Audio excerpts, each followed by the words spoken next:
കൃപകളും വരങ്ങളും ജ്വലിച്ചിടുവാൻ ഞങ്ങൾ വചനത്തിൽ വേരൂന്നി വളർന്നിടുവാൻ കൃപകളും വരങ്ങളും ജ്വലിച്ചിടുവാൻ. ദൈവത്തിന് സ്തോത്രം. ഒരിക്കൽ കൂടെ ഏവർക്കും ക്രിസ്തുവേശുവിൽ സ്നേഹ വന്ദനം.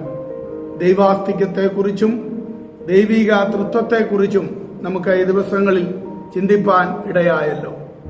വീണ്ടും അതിനോടുള്ള ബന്ധത്തിൽ 1 യോഹന്നാന്റെ ലേഖനം 5:7-8 വാക്യങ്ങളിൽ ആത്മാവ് സാക്ഷ്യം പറയുന്നു, ആത്മാവ് സത്യമല്ലോ, സാക്ഷ്യം പറയുന്നവർ മൂവറുണ്ട്, ആത്മാവ്, ജലം, രക്തം, ഈ മൂന്നിന്റെയും സാക്ഷ്യം ഒന്ന് തന്നെ എന്ന് അവിടെ നമുക്ക് കാണുവാനായിട്ട് കഴിയുന്നുണ്ട്.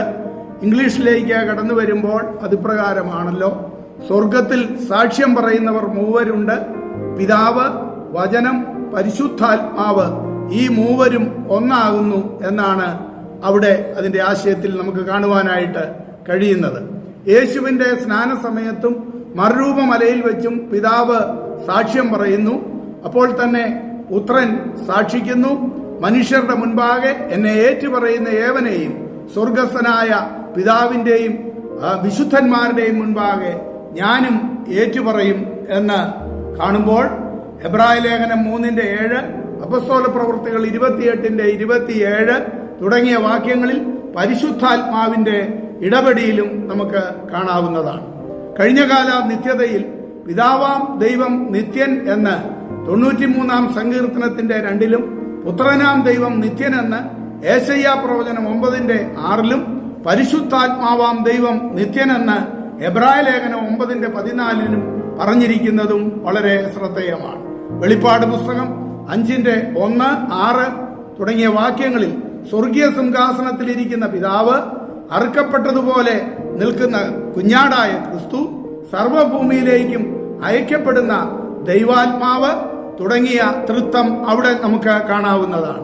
വെളിപ്പാട് പുസ്തകം 22:1 വരുംകാല നിത്യതയിൽ വീതിയുടെ നടുവിൽ ദൈവത്തിന്റെയും കുഞ്ഞാടിന്റെയും സിംഹാസനവും സിംഹാസനത്തിൽ നിന്ന് പുറപ്പെടുന്ന പളുങ്ക് നദി അഥവാ അത് പരിശുദ്ധാത്മാവിന് നിഴലാണ് തുടങ്ങിയ തൃത്വ സാന്നിധ്യം അവിടെയും തെളിയിക്കുന്നുണ്ട്.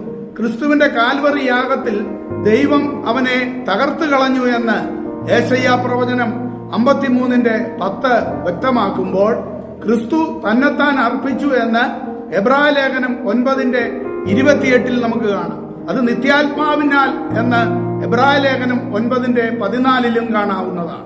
വീണ്ടും ഉയർപ്പിന്റെ കാര്യത്തിലും നാം ശ്രദ്ധിക്കുമ്പോൾ അവിടെ അവിടെ പറഞ്ഞിരിക്കുന്നത് ദൈവം അവനെ 3-ാം നാൾ ഉയർപ്പിച്ചു എന്ന് അപ്പസ്തോല പ്രവൃത്തികൾ 10:40-ലും യേശു ക്രിസ്തു 3-ാം നാൾ ഉയർത്തെഴുന്നേറ്റു എന്ന് 1 കൊരിന്ത്യർ ലേഖനം 15:3-5 വരെയുള്ള ഭാഗത്തും പരിശുദ്ധാത്മാവിനാൽ ജീവിപ്പിക്കപ്പെട്ടു എന്ന് 1 പത്രോസിന്റെ ലേഖനം 3:18-ലും പറഞ്ഞിരിക്കുന്നതും നമുക്ക് കാണാവുന്നതാണ്.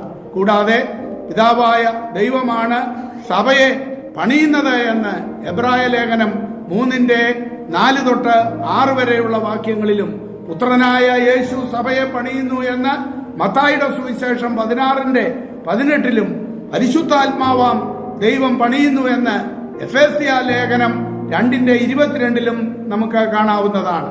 ആശീർവാദത്തിലും ആ തൃത്വം അടങ്ങിയിരിക്കുന്നത് വളരെ ശ്രദ്ധേയമാണല്ലോ.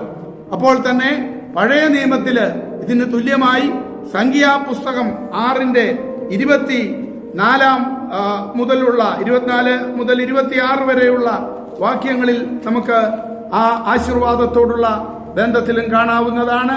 യഹോവ നിന്നെ അനുഗ്രഹിച്ച് കാക്കുമാറാകട്ടെ, യഹോവ തിരുമുഖം നിന്റെ മേൽ പ്രകാശിപ്പിച്ച് നിന്നോട് കൃപ ഉള്ളവനാകട്ടെ, യഹോവ തിരുമുഖം നിന്റെ മേൽ ഉയർത്തി നിനക്ക് സമാധാനം നൽകുമാറാകട്ടെ. ഇങ്ങനെ നാം നോക്കുമ്പോൾ ഏത് വിധത്തിലും ആ ദൈവിക തൃത്വം നമുക്ക് എവിടെയും കാണുവാൻ കഴിയുന്ന യാഥാർത്ഥ്യമാണ്.